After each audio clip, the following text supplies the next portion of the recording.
Station Ghanpur నియోజకవర్గ Congress party కుటుంబ సభ్యులందరికీ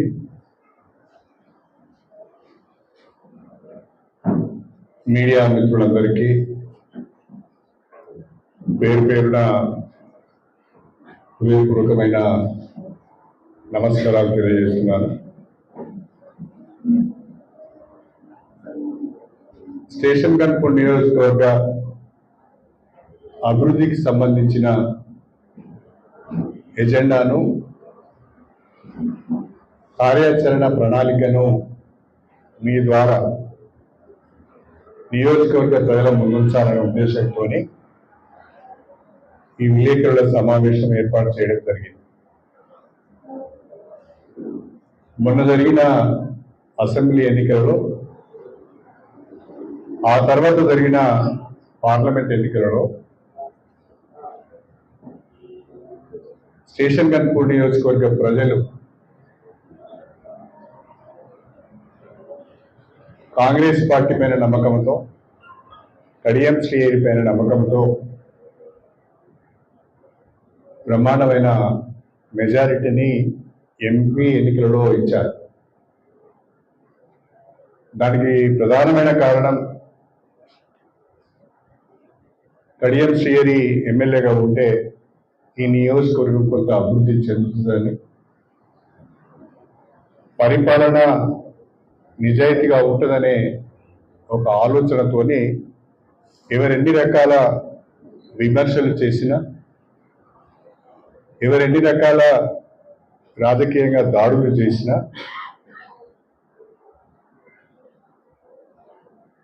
కొందరు పరోక్షంగా ఓడించే ప్రయత్నం చేసినా ప్రజలు చాలా తెలివిగా విద్యుత్తుతోని ఓటేసి గెలిపించారు. ఈ నియోజకవర్గ ప్రజలకు నేను రుణపడి ఉన్నాను. ఎంత చేసినా తక్కువే అనేది నా అభిప్రాయం.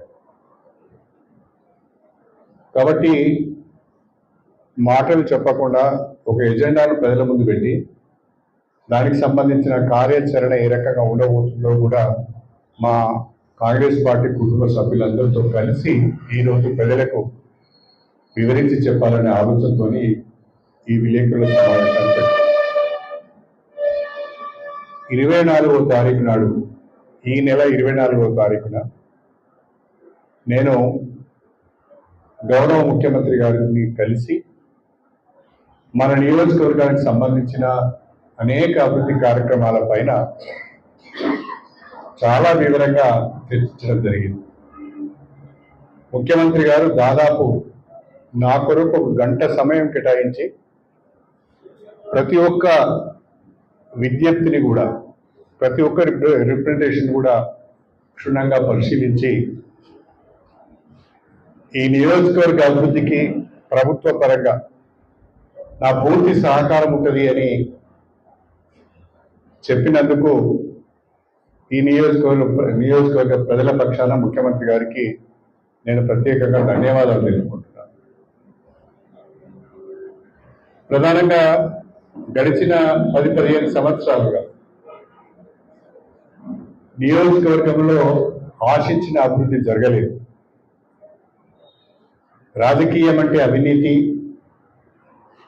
రాజకీయం అంటే అక్రమాలు, రాజకీయం అంటే పదవులు అమ్ముకోవడం, రాజకీయం అంటే పథకాలు అమ్ముకోవడం, రాజకీయం అంటే పనులు అమ్ముకోవడం అనే విధంగా ఈ నియోజకవర్గంలో ఒక రకమైన పొలిటికల్ ఇండిసిప్లిన్ను ఎంకరేజ్ చేశారు. దానికి మనము రాజకీయాలంటే అభివృద్ధి, రాజకీయాలంటే సంక్షేమం, రాజకీయాలంటే ప్రజాసేవ, నీతి నిజాయితీతో కూడిన పరిపాలన అనే కొత్త నిర్వచనం ఇవ్వవలసిన అవసరం ఉన్నది. దీనికి కొంత సమయం పడుతుంది. అయినా నేను మాత్రం నా మట్టుకు మాత్రం ప్రజలకు ఇచ్చిన మాట కట్టుబడి నీతి నిజాయితీగా పనిచేసే ప్రయత్నం చేస్తాను. పదవుల విషయంలో కానీ, పథకాల విషయంలో కానీ, పనుల విషయంలో కానీ ఏ ఒక్కరి దగ్గర ఒక్క రూపాయి ఆశించకుండా ఆయా గ్రామాల అవసరాలను బట్టి ఆయా నాయకుల పనితీరును బట్టి అవకాశాలు కల్పించడం జరుగుతుంది అని చెప్పి కూడా నేను ఈ సందర్భంగా తెలియజేస్తున్నాను. ప్రజల్లో లేని వాళ్ళు, పైరవీలు చేసుకునే వాళ్ళు, ఎక్కడో గాంధీ భవన్ చుట్టూ ఏఐసిసి చుట్టూ తిరిగితే పదవులు వస్తాయని ఆశపడే వారికి పదవులు రావు. ప్రజల్లో ఉన్న వాళ్ళకి మాత్రమే పదవులు వస్తాయి. ప్రజలతో మమేకమైన వాళ్లకు, ప్రజా సమస్యను పరిష్కరించడానికి కష్టపడే వాళ్ళకి మాత్రమే, పార్టీ కొరకు పనిచేసే వాళ్ళకి మాత్రమే పదవులు వస్తాయి. అది కరియర్ థియరీ, మార్క్ రాజకీయం. దాన్ని నేను గన్పూర్లో ఇంప్లిమెంట్ చేస్తా అని చెప్పి కూడా ఈ సందర్భంగా తెలియజేస్తున్నాను. ప్రధానంగా ముఖ్యమంత్రి గారిని కలిసినప్పుడు ఈ నియోజకవర్గానికి కావలసిన అభివృద్ధి కార్యక్రమాల గురించి వారికి వివరించాను.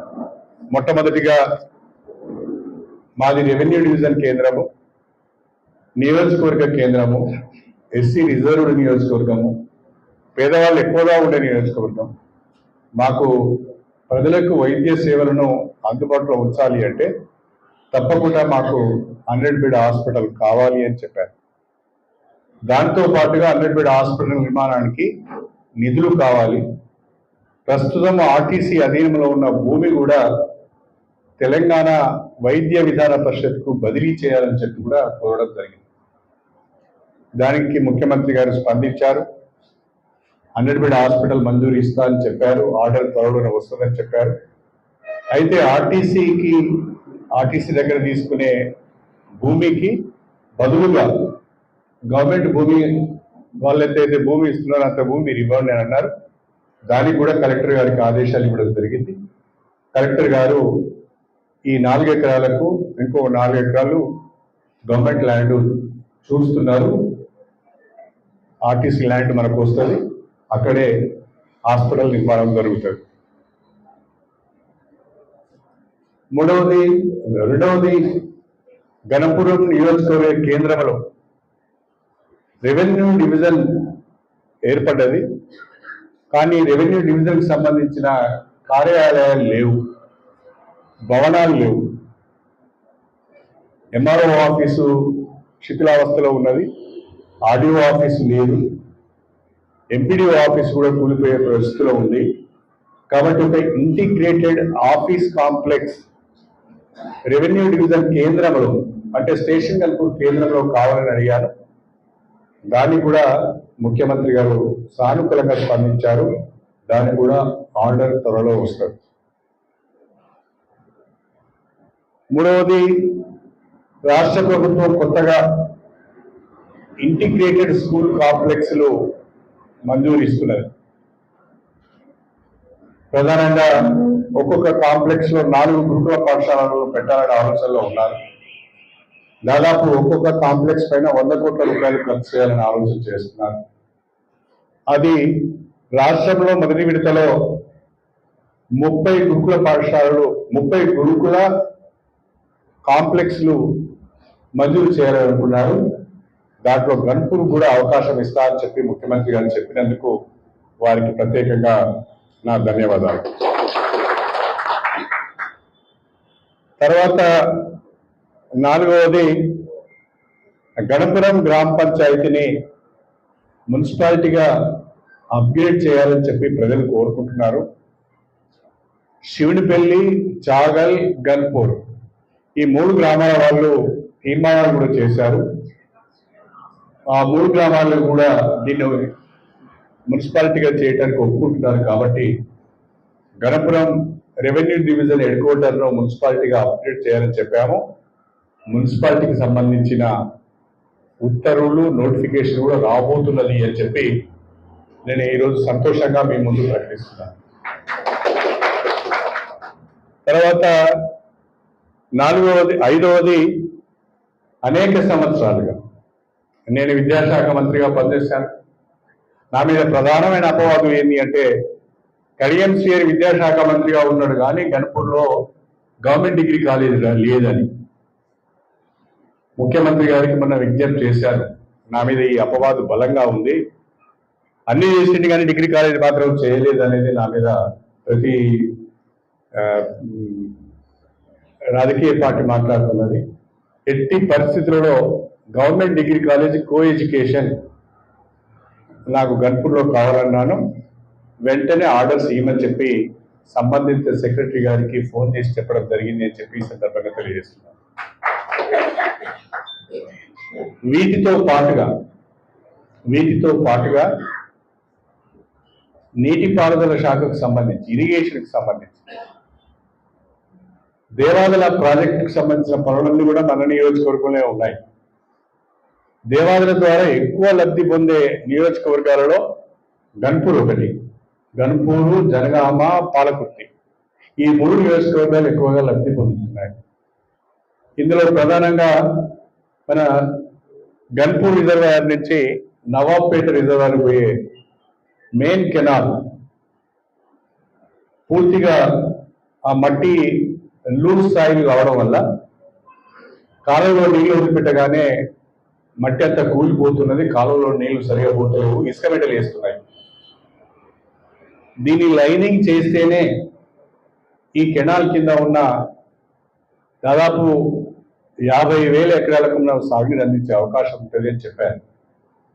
దానికి ఉత్తమ్ కుమార్ రెడ్డి గారికి చెప్పి లైనింగ్ వర్క్స్ మంజూరు ఇప్పిస్తారని చెప్పారు.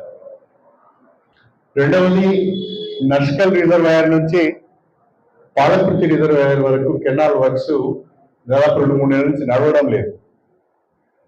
అది కూడా మన జఫర్గఢ్ మండలంలోనే ఉంది.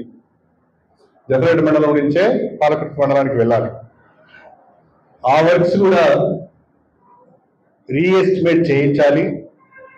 ఆ వర్క్స్ కూడా వెంటనే ప్రారంభించాలని చెప్పారు. నష్కల్ టు పాలకుర్తి వెళ్ళే కెనాల్ మధ్యలో జఫర్గఢ్ పెద్ద చెరువు ఉన్నది.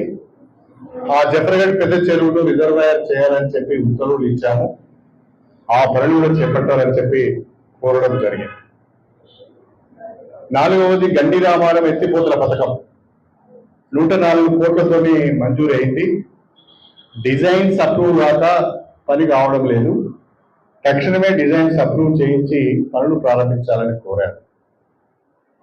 మరొకటి, అశ్రావుపల్లి రిజర్వాయర్ నుంచి వెళ్ళే రైట్ కెనాల్, అది లింగాలగనపురం మీదుగా గుండాలకు వెళ్తుంది. ఆ కెనాల్ పనులు కూడా అసంపూర్తిగా ఉన్నాయి. అక్కడక్కడ ఇసుక మెటలు కూడా వేసింది. దాన్ని కూడా బాగు చేయాలని చెప్పారు. ఈ పనులన్నీ కూడా తప్పకుండా చేపిస్తానని చెప్పి ముఖ్యమంత్రి గారు హామీ ఇవ్వడం జరిగింది. అలాగే మన నియోజకవర్గంలో ఒక 100 కోట్ల రూపాయలు R&B రోడ్స్కు, మరొక 100 కోట్ల రూపాయలు పంచాయతీరాజ్ రోడ్స్ కూడా మంజూరు ఇస్తానని చెప్పారు.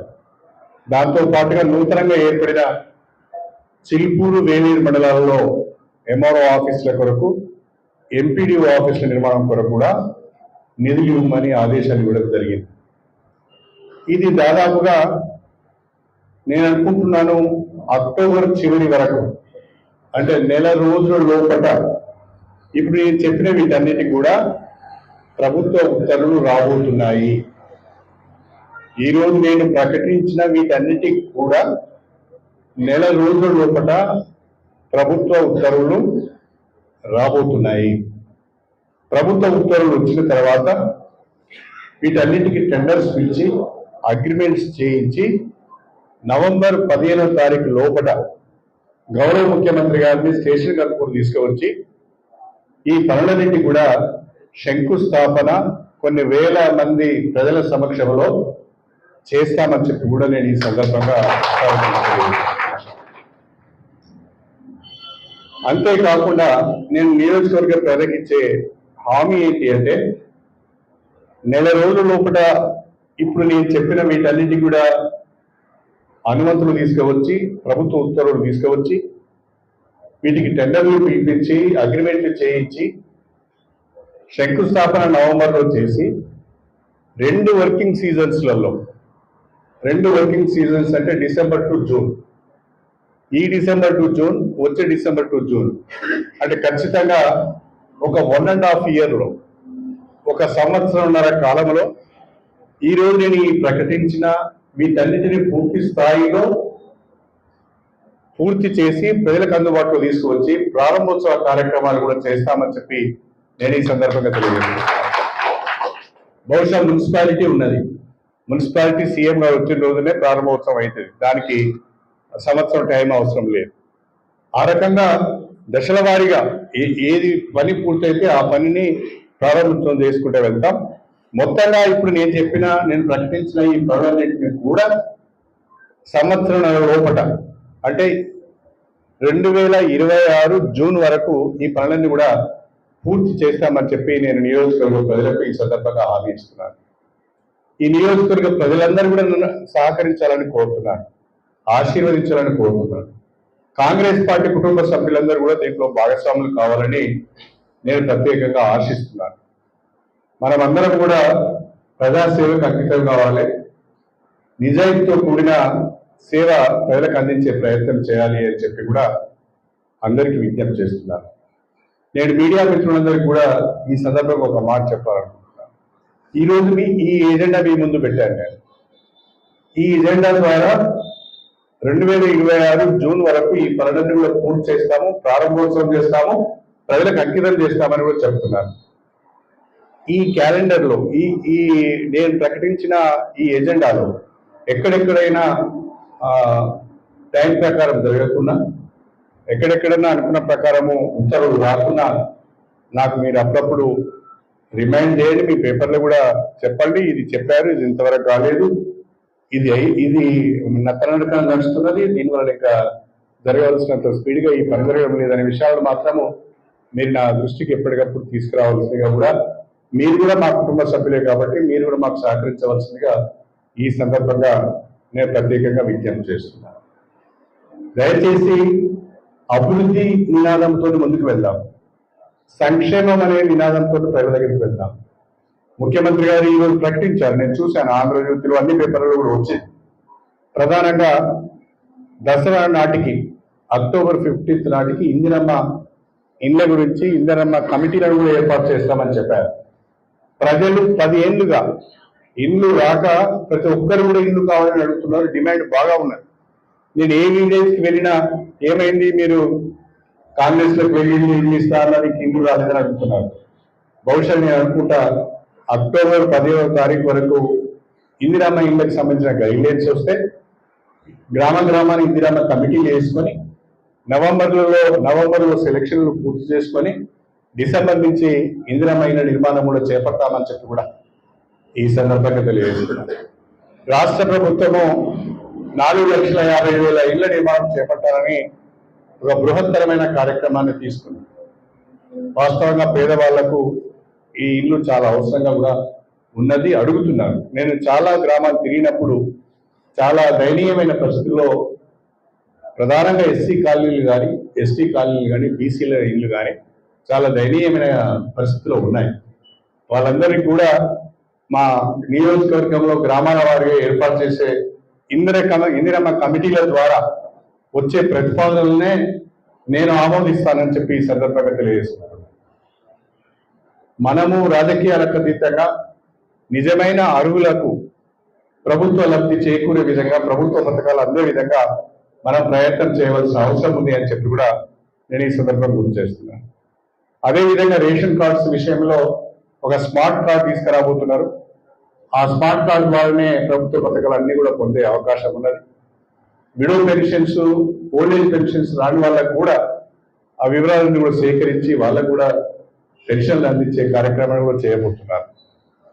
ఇందిరమ్మ ఇల్లు కానీ, కొత్త రేషన్ కార్డ్స్ కానీ, లేదా విడో పెన్షన్స్, ఓల్డేజ్ పెన్షన్స్ కానీ బహుశా నేను అనుకుంటా 1-2 నెలలలో ఒక నిర్ణయం జరిగి, ఎంపిక జరిగి లబ్ధిదారులకు ప్రభుత్వ పథకాలు అందబోతున్నాయని చెప్పి కూడా ఈ సందర్భంగా చేస్తున్నాను. రాష్ట్రంలో ఉన్న ప్రతిపక్షాలు చాలా చౌకబారు విమర్శలు చేస్తున్నారు. 10 ఏళ్ళు అధికారంలో ఉండి అధికారము నెత్తికెక్కి ప్రజాస్వామ్యాన్ని కాలరాసి ప్రజాస్వామ్య వ్యవస్థలను, రాజ్యాంగ వ్యవస్థలన్నింటినీ కూడా సర్వనాశనం చేసి ఇవాళ తగుదునమ్మా అని చెప్పి నీతులు చెప్పే ప్రయత్నం చేస్తున్నారు. అవినీతికి, అక్రమాలకు మారు పేరు బీఆర్ఎస్ పార్టీ గత ప్రభుత్వం ఉమ్మడి వరంగల్ జిల్లాలో 6 ముక్కలు చేయొద్దు, ఈ జిల్లాకున్న చరిత్రను నాశనం చేయొద్దని మొత్తకుండా వినలేదు. ఆ విషయంలో నేను గట్టిగా ఎదురు తిరిగాను కాబట్టే రెండవసారి నాకు మంత్రి పదవి రాలేదు. ఆయన నేనేమీ బాధపడలేదు. కానీ ఇవాళ వరంగల్ జిల్లా 6 ముక్కలయ్యాయి. ఎవడడిగిందని చేశారు 6 ముక్కలు? ఎందుకు చేయవలసి వచ్చింది? దాని అనుకున్న ఏతు పద్ధతి ఏంటి? దాని అనుకున్న రీజనింగ్ ఏంటి? అంటే వరంగల్ జిల్లాకున్న గొప్పతనాన్ని, వరంగల్ జిల్లాకున్న చరిత్రను నాశనం చేయాలనే కేసీఆర్ ఆ ప్రయత్నం చేశారు. ఈరోజు ప్రజలందరూ కూడా ఈ 6 జిల్లాలు ఎందుకైనాయి, ఏ జిల్లా అని చెప్పుకోవాలి అర్థం కావడం అనే పరిస్థితిలో ప్రజలు ఉన్నారు. ఈ రకంగా తనకి ఇష్టం వచ్చిన రీతిగా ఒక నిరంకుశ నియంతృత్వ పాలనను తెలంగాణలో తీసుకువచ్చి ప్రజాస్వామ్య వాదుల నోళ్ళను నొక్కి ఇష్టారీతిన దోపిడీ చేశారు. మొత్తం కుటుంబం దోపిడీకి ఎగబడ్డది. కుటుంబం చేతిలో తెలంగాణ బందీ అయిపోయింది. ఇవాళ హైదరాబాద్లో 1000 ఎకరాల భూములు, కొన్ని కోట్ల రూపాయల విలువైన బిల్డింగ్స్ ఎక్కడి నుంచి వచ్చాయో తెలంగాణ ప్రజలకు సమాధానం చెప్పవలసిన అవసరం ఉంది. వాళ్ళు ఇప్పుడు 9 నెలలు కూడా పూర్తిగాని కాంగ్రెస్ ప్రభుత్వం పైన విమర్శలు చేస్తున్నారు. 10 ఏళ్లలో చేయలేని పని ఇవాళ రైతు రుణమాఫీ 23 లక్షల మందికి 18,000 కోట్ల మాఫీ జరిగింది. ఇంకా వచ్చే 2-3 నెలల్లో మరొక 12,000 కోట్ల రూపాయలు రుణమాఫీ కొరకు ప్రభుత్వం వెచ్చించబోతున్నారు. ప్రభుత్వానికి సమయం ఇవ్వకుండా, ప్రభుత్వం నిధులు సమీకరించుకోవడానికి ఏ రకంగా ఇబ్బంది పడుతున్నదో తెలిసి కూడా రాష్ట్ర ఆర్థిక పరిస్థితిని ఆగం చేసి అప్పుల ఊళ్ళోకి నెట్టి ఖాళీ ఖజానాను అప్పచెప్పి ఇవాళ మేమేదో బ్రహ్మాండంగా పొడి చేసేసామని మాట్లాడుతున్నారు. అదేవిధంగా సిగ్గు లేకుండా ఫిరాయింపుల మీద మాట్లాడుతున్నారు. అసలు ఫిరాయింపులను ప్రోత్సహించిందే మీరు కదా. 10 సంవత్సరాల కాలంలో 38 మంది ఎమ్మెల్యేలను మీ పార్టీలో చేర్చుకున్నారు. చివరికి రాజకీయ పార్టీల శాసనసభ పక్షాలను కూడా మీ పార్టీలో చేర్చుకున్నారు. అప్పుడు గుర్తుకు రాలేదా ప్రజాస్వామ్యం? అప్పుడు గుర్తుకు రాలేదా నైతిక విలువలు? అప్పుడు గుర్తుకు రాలేదా ఫిరాయింపుల చట్టం? ఈరోజు మాట్లాడుతున్నారు. సార్, కోర్టుల పట్ల గౌరవం ఉన్నది. ఆ కోర్టులు ఇచ్చే తీర్పు కట్టుబడి మేము ఉంటాం. ఎన్నికలు ఎప్పుడు వచ్చినా కాంగ్రెస్ పార్టీ ఎదుర్కోవడానికి సిద్ధంగా ఉన్నది. దీని గురించి మేమేం ఆందోళన చెందడం లేదు. వాళ్ళు ఆలోచించుకోవాలి, డిపాజిట్లు వస్తాయా రావాలి, డిపాజిట్లు వస్తాయా రావాలి వాళ్ళు ఆలోచించుకోవాలి. శేషగన్పూర్ నియోజకవర్గంలో కాంగ్రెస్ పార్టీ బలంగా ఉంది. ప్రజలు కాంగ్రెస్ పార్టీ పట్ల చాలా అనుకూలంగా ఉన్నారు. ఎన్నికలు ఎప్పుడు వచ్చినా, ఇప్పట్లో ఉప ఎన్నికలు రావు, ఒకవేళ వచ్చినా ఎదుర్కోవడానికి మేము సిద్ధంగా ఉన్నాం. తాటాకు చప్పుళ్లకు బెదిరేది లేదు. 3 దశాబ్దాల రాజకీయం నాది. మీలాంటి వాళ్ళని చాలా మందిని చూశాను. ఎంతమందిని చూశాను నేను. నా ముందట ఎగిరిన వాళ్ళందరూ కనుమరుగైపోయాడు. నేను నింపాదిగా చాలా జాగ్రత్తగా ప్రజల మధ్య ఉన్నా కాబట్టి నిలబడ్డాను. మిగతా వాళ్ళందరూ ఎగిరిన వాళ్ళంతా ఇప్పుడు ఎక్కడున్నారో నాకు తెలుసు. కాబట్టి ఏమి ప్రజాస్వామ్యం పట్ల గౌరవం ఉంది, కోర్టుల పట్ల గౌరవం ఉన్నది, ఎన్నికల వ్యవస్థ పట్ల గౌరవం ఉన్నది. ఏది పరిస్థితి వచ్చినా ఎదుర్కోవడానికి మేము సిద్ధంగా ఉన్నాం. ఎవరు కూడా పిచ్చి పిచ్చిగా మాట్లాడవలసిన అవసరం లేదు. స్థాయిని మర్చి విమర్శ చేయవలసిన అవసరం లేదు. ప్రజలలో మీకున్న స్థాయి ఏంటో, ప్రజలు మిమ్మల్ని ఎందుకు తిరస్కరించారో గుర్తెరిగి మాట్లాడితే మంచిది. అంతకంటే ఎక్కువ ఎవరి పేర్లు నేను తీసుకోదలుచుకోలేదు. వాళ్ళ పేర్లు తీసుకుని వాళ్ళను నా స్థాయికి పెంచదలుచుకోలేదు. వాళ్ళది నా స్థాయి కాదు, వాళ్ళ పేర్లు నేను తీసుకోవాల్సిన అవసరం కూడా లేదు.